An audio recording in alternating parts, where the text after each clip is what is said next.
2023년 7월 24일 10시 00분 수원시 영통구 망포동에 내신 구조대 유진쌤이 등장했다.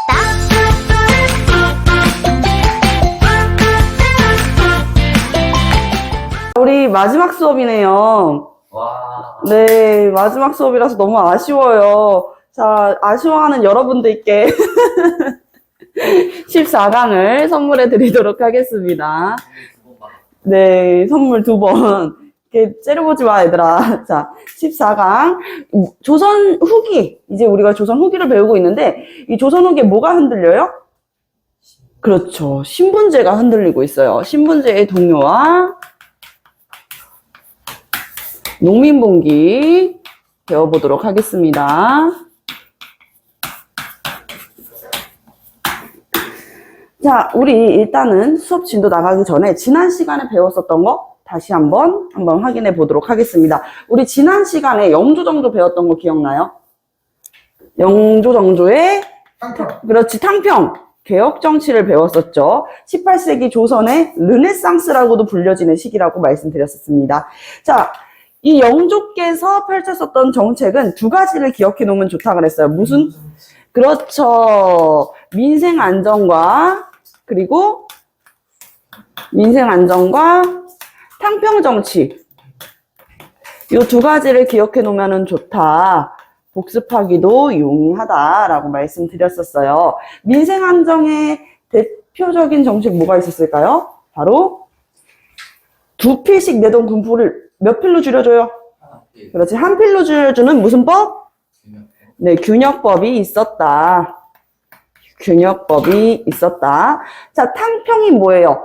당파에 가리지 않고 능력 있는 인재들을 평평하게 등용하는 게 바로 탕평이죠.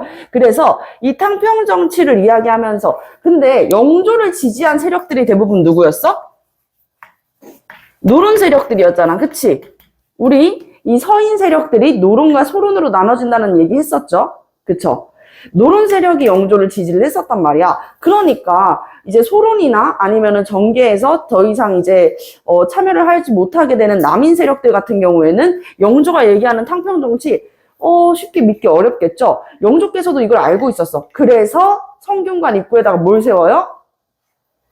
탕평비. 그렇지. 탕평비를 건립하게 된다. 탕평비를 건립한다.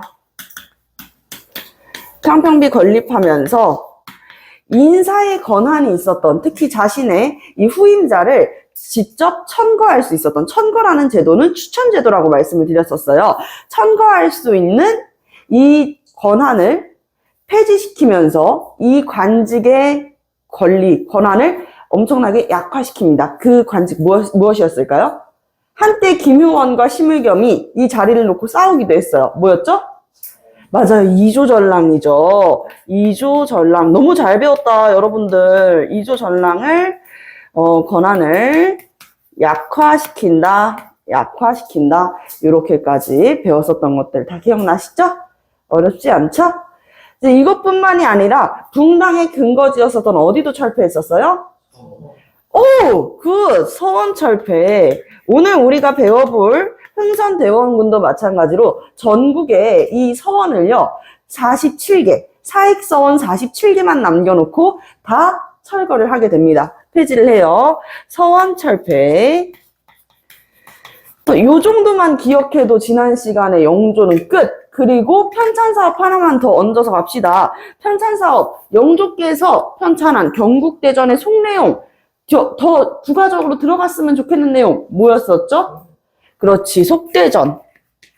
속대전이라고 하는 법전을 편찬했었다. 요 정도 딱 기억해 주시면 좋겠습니다. 자, 그리고 영조의 아들, 첫째 아들 효장세자는 일찍이 세상을 떠났었죠. 사도세자가 태어나기도 전에 세상을 떠났습니다. 자, 사도세자의 아들, 사도세자는 결국에 이제 이 노론이 이제 이렇게 해가지고 그 나경원이라는 사람이 상소, 편지를 한 장 올려요. 바로 사도세자의 비행 10조문을 올리게 된단 말이야. 그것을 계기로 영조께서 자신의 아들이었었던 사도세자를 어떻게 해요? 어디에 가둬서? 비계 누구요? 자, 뒤주에 가둬가지고요. 네, 결국엔 죽이게 되죠. 근데 이렇게 죽였었던 이유도 이야기를 했었어요. 만약에 얘들아, 만약에 죄인의 아들이면은 이때 당시에는 만약에 내 가족, 내 아버지, 내 어머니가 죄를 저질렀어. 죄인이야. 그러면 아들도 똑같이 내 죄인이 된단 말이에요. 그쵸? 이걸 연좌제라 그래. 조선사회에는 연좌제라는 게 있었어요. 그렇기 때문에 이 사도세자를 일부러 사형을 하지 않은 이유는 뭐라고? 뒤주에 가둬서 죽인 이유가 뭐라고? 훗날 정조가 왕이 됐을 때, 사도세자의 아들인 정조가 왕이 됐을 때 죄인의 아들이라는 이 프레임이 없길 바라는 이 영조의 큰 그림이었었다라고 이야기를 했어요. 그쵸? 자, 그래서 이 사도세자의 아들이 효장세자의 아들로 이제 바꿔집니다. 효장세자의 아들로 이제 족보를 조금 이렇게 바꿔가지고 이 산이 왕이 되는 것이죠. 영조 뒤를 이은 바로 조선의 마지막 개혁정치 군주입니다. 개혁정치 군주라고 이야기를 하지만 조선 후기에 그래서 그 이후에 아예 개혁정치를 꿈꿨었던 사람이 없던 건 아니야. 바로 흥선대원군의 아버지였었던 고종의 아버지였었던 흥선대원군 아버지면 남원군인데, 고종의 아버지였었던 흥선대원군이 이제 조선 후기 마지막으로 개혁정치를 더 이제 시행을 하지만요, 흥선대원군은 대원군, 뭐예요? 왕의 아버지죠. 그렇기 때문에 군주가 아니었다라는 얘기 드리는 거예요. 자, 정조의 업적 같이 한번 볼게요. 정조께서 하셨었던 업적, 우리가 이렇게 기억하면 된다고 그랬어요. 첫 번째 뭐였지? 왕. 더 얘기해보세요. 왕. 그렇지. 왕권 강화입니다. 왕권 강화. 그리고 탕평 정치도 있겠고요. 선생님은 오늘 우리가 복습하는 거니까 하나를 더 껴줬으면 좋겠어. 실학이라 그래가지고 실용적인 학문을 나름대로 이제 발전시키려고 노력을 했었단 말이에요. 실학이라는 게 우리 일상생활에 접목시킬 수 있는 실용적 학문이야. 이 실학이라는 게 조선 후기에 주목받기 시작했었고, 여러분들이 알고 있는 뭐 예를 들면은 정약용 아니면 성후 이익 이런 선생님들이 다 실학자들이었다. 농상 실학자들이었어요. 뿐만 아니라 박제가, 그리고 열하일기 썼던 박지원, 요런 선생님들도 다 이제 실학자들이었었다. 그래서 이제 상업활동 같은 것들을 어떻게 하면은 더 발전시킬 수 있을까라고 생각하셨어요. 그래서 상공업 발전까지 한번 써보도록 할게요. 자, 정조께서 어떻게 왕권 강화를 했지? 딱 떠오르는 거 있죠? 최고의 통치기구로 성장했었던 이것. 처음에는 왕실 도서관으로 있다가 점점 권력기구화가 되었었던 것. 무엇이었죠? 맞습니다. 규장각이 되겠습니다. 규장각. 그리고 초계문신제라는 것을 실시해가지고요. 37세 이하의 당하관 중에서도 의정부에 초선해가지고 능력 있는 관리를 어떻게 하는 거야? 능력 있는 문신을 규장각에서 위탁교육을 시켜서 40세에 졸업을 시키는 제도. 초계문신제도 있었다. 이 초계문신제를 통해 가지고 정조 스스로가 무슨 군주로? 초월적 군주로 군림하게 되었었다. 초계문신제. 자, 그리고 왕실 호위무사들. 무슨 부대? 왕실 호위부대. 이름 뭐였었죠? 네? 맞아요. 장룡령입니다. 장룡령. 대답을 너무 잘해요. 마이크에 들릴 수 있게 더 크게 이야기해주세요. 자, 장룡령이 되겠습니다. 원래는요, 5군영 체제가 있었잖아요. 조선 후기에는 훈련도감, 어영청, 총령청, 수호청, 금이영, 요 5군영 체제가 있었지만 5군영의 대부분은 서인들이 중심이 되어 있었단 말이에요. 그러다 보니까 이 정조께서는 자신만의 왕실 호위부대를 만들게 된다. 그게 바로 장룡령이었었다. 오케이? 이해되셨죠? 자, 그리고 탕평정치. 정조께서는요, 그동안 정계에서 배제당했었던 누구들? 소론과 그리고 남인을 등용하기도 했습니다.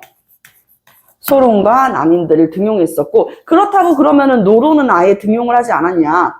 그런 것도 아니에요. 노론을 아예 등용하지 않은 것도 아니야. 노론 중에서도 시파들은 등용을 했었다. 혹시 여러분들 시파랑 벽파 기억나요?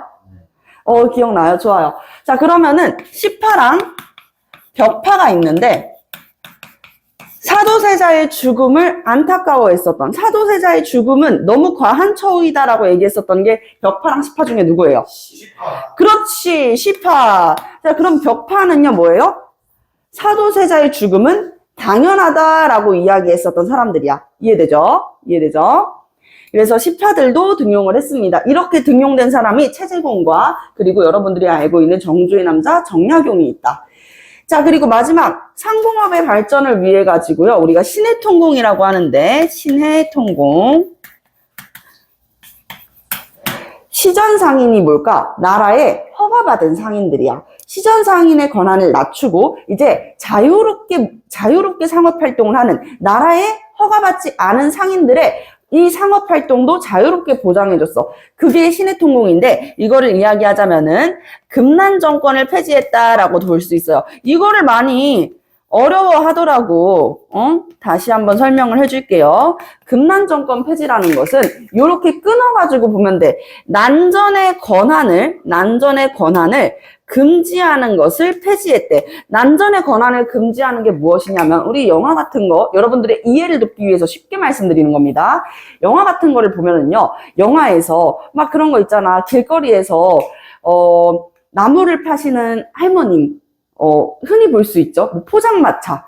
정말 노점상에서 팔고 있는 포장마차 같은 것들. 다 이제 대부분 세금을 내고 하는 나라에 이제 정말로 사업자를 내가지고 하는 게 아니라 정말 자유롭게 상업활동을 하는 사람들이잖아. 영화 같은 데 보면은 거기에서 누구 허락받고 여기서 이러는 거야? 이렇게 하면서 막 와장창 엎어버리는 장면들 나오죠.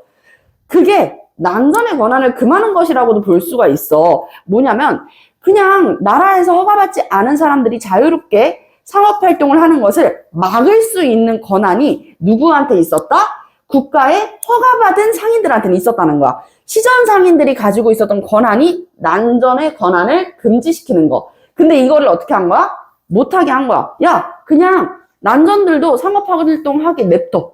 라고 이야기를 하게 되니까 당연히 시전 상인의 활동은 더 줄어들고 오히려 자유롭게 상업활동을 하는, 이렇게 보증 같은 거, 등짐 같은 거 메고 자유롭게 상업활동을 하는 우리 사상의 활동은 활발해지게 된다. 이렇게까지 해가지고요. 지난 시간 배워봤습니다. 자, 그리고 하나 더. 정조께서 이 경국대전과 석대전의 내용을 다 이렇게 합쳐가지고 편찬했었던 법전은 무엇이었었죠? 맞아요. 대전을 마지막에 우리가 어떻게 한다 그랬어? 통편집한다 그랬었잖아요. 그쵸? 대전을 통편집하니까 뭐야? 대전 통편이 된다. 대전 통편. 좋습니다. 자, 이렇게 해가지고 지난 시간에 배웠었던 것을 이렇게 총 정리를 해봤어요. 자, 근데 우리가 고려사를 처음에 우리 첫 시간 기억나? 얘들아, 벌써 한 2주 전에 우리 첫 시간 수업을 했었잖아요. 그쵸? 한 달 된 것 같은데 별로 얼마 안 됐다. 그쵸? 첫 수업 때 이야기를 했어요. 공민왕이 고려 마지막에 개혁 군주라는 이야기를 했었잖아. 강력한 왕권 강화로 이제 고려라는 나라를 다시 부흥케 하기 위해 가지고 당시 실권을 잡고 있었던, 원나라의 피를 빨아먹으면서 우리 고려의 백성들을 괴롭혔었던 검문세족 세력들, 검문세족을 견제할 수 있는 신진 사대부를 등용했다. 한 2번 얘기했어. 그치? 한 2번은 얘기했을 거야. 근데 이 공민왕이 그렇게 강력하게 왕권 강화를 꿈꿨음에도 불구하고, 그러한 개혁 정치를 했음에도 불구하고 어떻게 됐어요? 죽었어요. 아니, 죽는 건 당연하죠. 모두가 죽어요. 자, 그런데 그렇게 했음에도 다음 왕 누구였어, 얘들아? 우왕, 창왕, 그리고 공양왕. 고려가 망국으로 치닫았잖아. 그 모습을 우리가 조선에서도 볼 수 있어. 정조께서 강력한 왕권 강화로 왕의 이 군주의 권력을 강하게 만들었었지만 정조께서도 고민이 하나 있었어. 뭐였냐면 정조께서 이제 어린 아들을 두고 세상을 떠나게 된 거죠. 그러니까 세상을 정말 이제 그동안 잠도 푹 못 자시고 얼마나 많이 힘들었겠어요. 특히나 노론 벽파 세력들이 정조를 굉장히 싫어했었다 그랬었잖아. 그러니까 스트레스도 많이 받으셨을 거야. 근데 정조께서 혹시라도 훗날에 내가 어떻게라도 잘못되면은 어린 아들이 나라를 이끌어 가야 되는데 그럴 수가 있을까? 초등학생이야. 여러분들보다도 어려. 초등학생이 왕이 돼가지고 정치를 꾸려나갈 수가 있냐고. 그러기엔 너무 어린 나이잖아. 그쵸? 그래서 정조께서 고민이 많았어요. 그러다가 자기가 믿을 수 있는 신하였었던 가신인 김조순이라는 사람한테 내 아들, 자, 조선을 뒤집어 보세요. 뭐가 돼요? 네, 그렇지. 자, 김조선이라는 사람한테 내 아들 순조를 좀 잘 부탁하네 라고 이야기를 했습니다. 하지만 이름답게 반대로 행하게 되는 것이죠. 일단은 여러분들 순조는요 11살의 나이로 왕에 즉위하게 됩니다. 11살이면 여러분들보다도 4살, 5살이 어린 거야. 완전 여러분들도 지금 이렇게 갓난쟁이 애기 같은데 4살, 5살이 어리면 얼마나 응애 같겠어요. 완전 초등학생이잖아. 그쵸? 그러니까 순조 대신에 순조의 할머니가 수렴첨정을 하게 됩니다. 자, 수렴첨정을 하게 되고 이후에는 이 할머니의 수렴첨정 기간이 끝난 다음에서는 이 김조순은요 노론의 벽파였을까 시파였을까? 그렇지, 시파예요. 왜 시파일까? 벽파는 사도세자의 죽음을 당연하다고 생각했는데 우리 아버지의 죽음을 당연하다고 생각한 세력이랑 정조께서 이렇게 친하게 지낼 일은 없으니까요. 그쵸? 시파 세력이었었고요. 이 김조순이 안동 김씨 집안이거든. 그래서 김조순을 비롯한 안동 김씨 집안이 이 순조 대신에 더 강력한 이제 실권을 차지하게 되면서 우리가 이 시기부터 시작하는 정치를 바로 세도 정치라고 합니다. 세도 정치. 수렴첨정이랑은 살짝 다르다고 볼 수가 있어요. 왜 수렴첨정이랑 다르다고 볼 수가 있냐면, 수렴첨정은요, 얘들아, 왕의 가족들, 예를 들면 할머니, 어머니가 대신 정치를 하는 게 수렴첨정이잖아. 아니면 고종처럼 흥선대원군, 아버지가 대신 통치를 하는 것들, 이런 것들이 수렴첨정이라고 볼 수가 있는데, 이 순조 때부터는요 특정한 가문이에요. 이 가문이 전주희 씨의 조선 왕조예요? 아니란 말이야. 전혀 다른 가문이야. 어느 정도 입지가 다져져 있고 힘이 강한, 권력이 강한 집안이 이제 실권을 장악하게 될 거예요. 자, 그리고 순조가 이제 세상을 떠나면서 이제 또 어린 아들한테 왕위를 물려주게 됩니다. 이 아들이 몇 살이었을까? 7살? 거진 비슷했어요. 9살은. 6살. 야, 6살은 너무 방금 얘기했잖아요. 9살이라고요. 자, 9살에 왕에 오르게 됩니다. 그가 바로 헌종이 되는 것이죠. 헌종. 야, 9살이면 초등학생 2학년이야. 초등학생 2학년이 왕이라고 생각해봐요. 여러분들 납득할 수 있어요? 그렇군요. 네, 납득할 수 있군요. 정말 아량이 넓은 친구인 것 같아요. 자, 하지만 이렇게 어린 임금이 왕이 됐다 보니까 또 마찬가지로 세도 가문이 장악을 한단 말이야. 이 순조 때는요, 안동 김씨 세력들,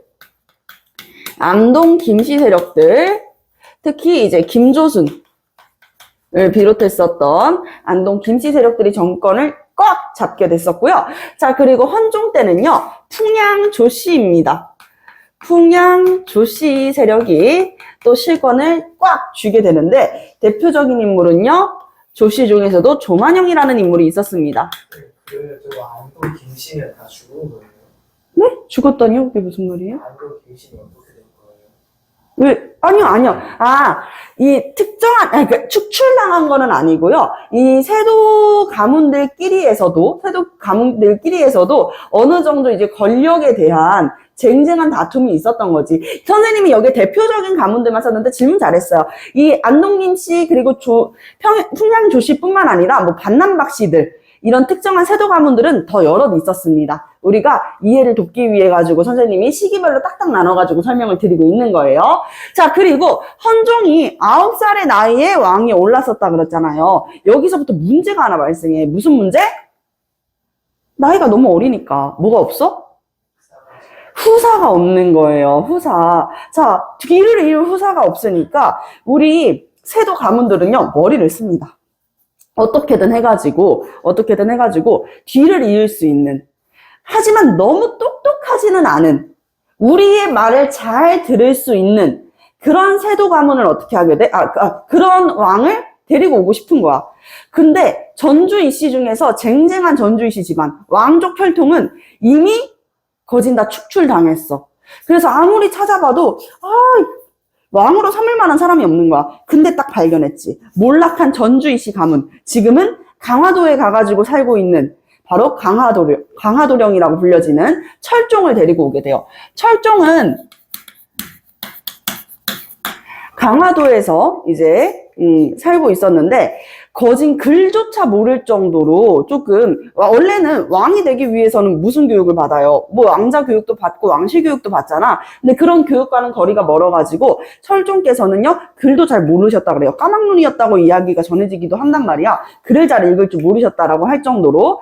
자, 그래서 철종, 여기서부터는 이제 강화도령 철종이 또 이제 즉위하게 되는데, 철종은 나이는 좀 있었습니다.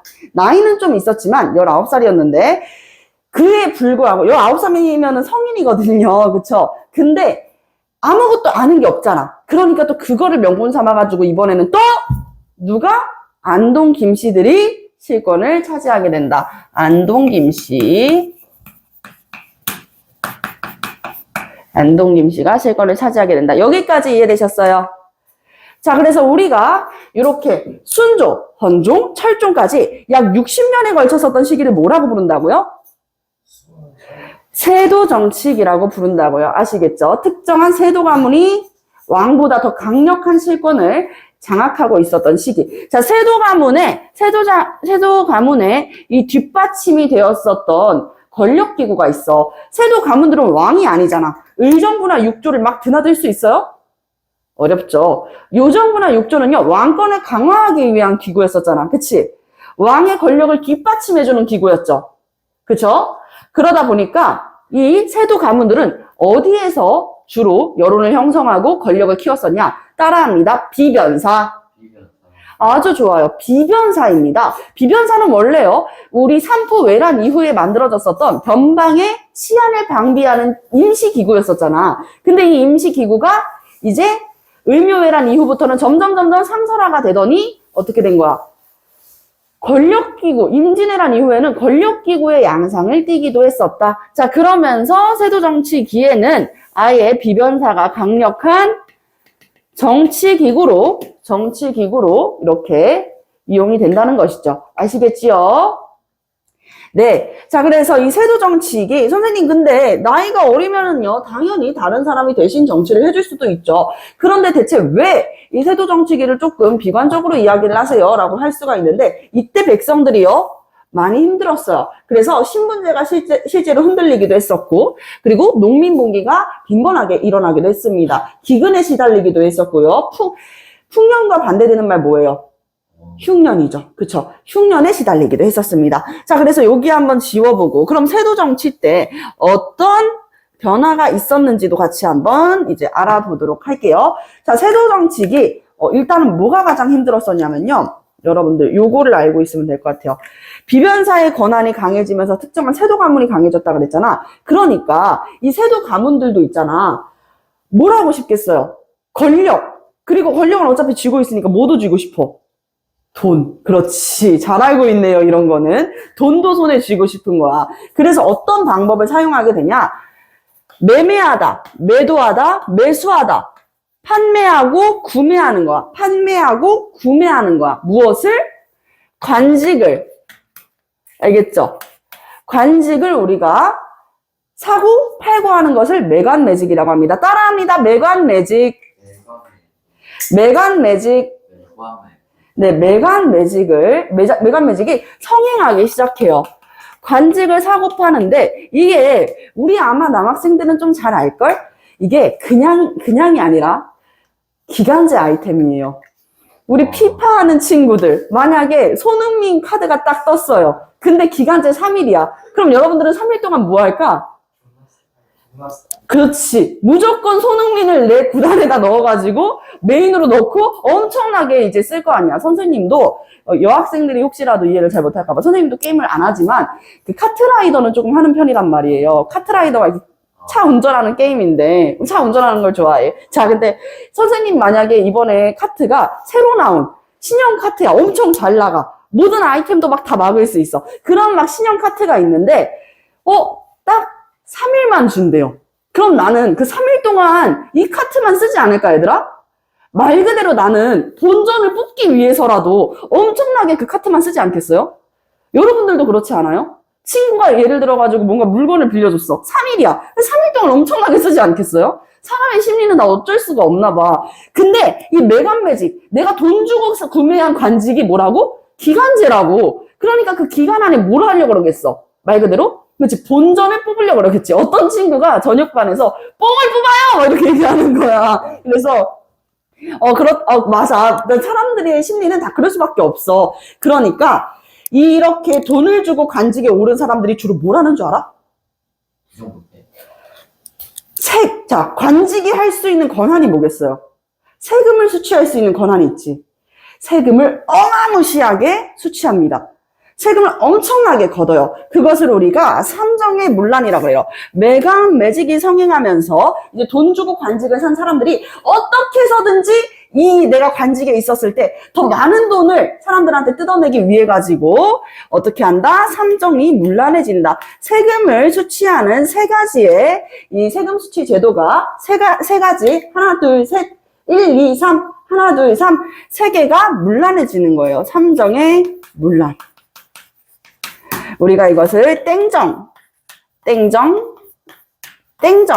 이렇게 세 가지의 정을 보고 있습니다. 자, 요거는 여러분들 비단 아마 작년도에는 망포중학교에서 여기까지가 여러분들 시험 범위로 나왔었어요. 망포중학교 2학년 친구들 학교에서 선생님이 별지에 부록체까지 배부를 하면서 여기까지 흥선대원군까지 이제 수업을 나가시더라고요. 그리고 아마 다른 친구들은 여기까지 안 나갈 가능성이 있기도 하지만 꼭 알아두셔야 되는 게 뭐냐면은 고등학교 때 똑같이 나와요. 똑같이.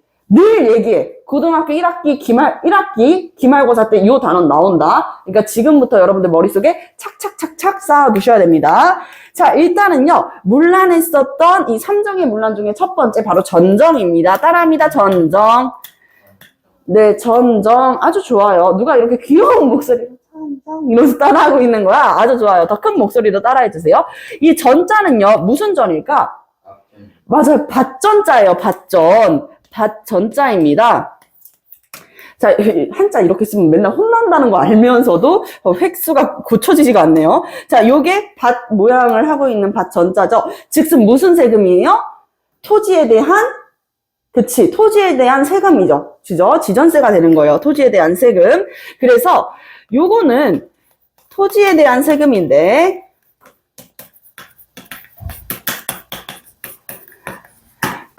우리가 있잖아, 얘들아. 우리가, 지금이야, 집의 평수, 이런 것들, 아니면 제곱미터 단위, 이야기를 하잖아. 근데 여러분들 한번 생각해봐요.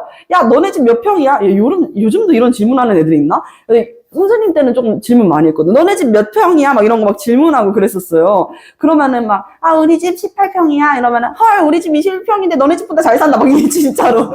진짜 중학교 때 나 너무 문화 충격이었었어. 예, 그랬었던 기억이 나는데, 평수라는 단위는요, 얘들아. 여러분들도 평수라 그러면 어린 진작에 어느 정도 가지 않아요? 가는 나이 아닌가? 30평이랑 60평의 차이는 여러분들도 아는 나이잖아요. 그쵸? 평수라는 단위가 언제 들어왔는 줄 알아요? 1970. 아니요. 바로 일제감정기예요. 일제감정기 때부터 평수라고 하는 단위가 쓰여지게 되고, 이후에는요, 이 평수도 일제감정기의 잔재라고 이야기를 하면서 제곱미터 단위를 조금 더 어떻게 하게 돼요? 상용화를 시키게 됐었죠. 자, 그래서 오늘날에도 평수와 제곱미터 단위를 많이 이제 섞어가지고 사용을 합니다. 그쵸? 근데 이 조선 후기에는 그런 제도가 있어? 없어? 그런 단위를 세는 게 그런 이제 단위를 측정할 수 있는 것들이 없단 말이에요. 그러니까 눈으로 어떻게 하는 거야? 어림짐작하는 거예요. 진짜 말 그대로 어림짐작. 짐작. 그러니까 예를 들어가지고 여기 돌에서부터 저 나무에까지가 우리 땅입니다. 이런 식으로. 이해됐어? 지성이 이해됐어? 돌에서부터 저기 나무까지가 저희 땅이에요. 이렇게 하면은 거기에 대한 세금을 내는데 이게 어림잡다 보니까요. 그냥 막 칩니다. 여러분들이 가지고 있는 책상까지가 여러분들의 농토라고 하면은요. 어떻게 하는 거야? 그냥 삥 눌러가지고 한 이만큼 이래 버리는 거야. 그래서 토지에 대한 세금을 더 내게 했었던 게 바로 전정이죠. 억울하죠, 여러분들. 우리 집은 예를 들어가지고 18평인데 32평만큼의 관리비를 내래. 속상하잖아요. 그쵸? 자, 그리고 이제 두 번째 제도는요. 바로 따라합니다. 군정. 네, 군정. 네, 군정은 무엇이냐면요. 우리 분명히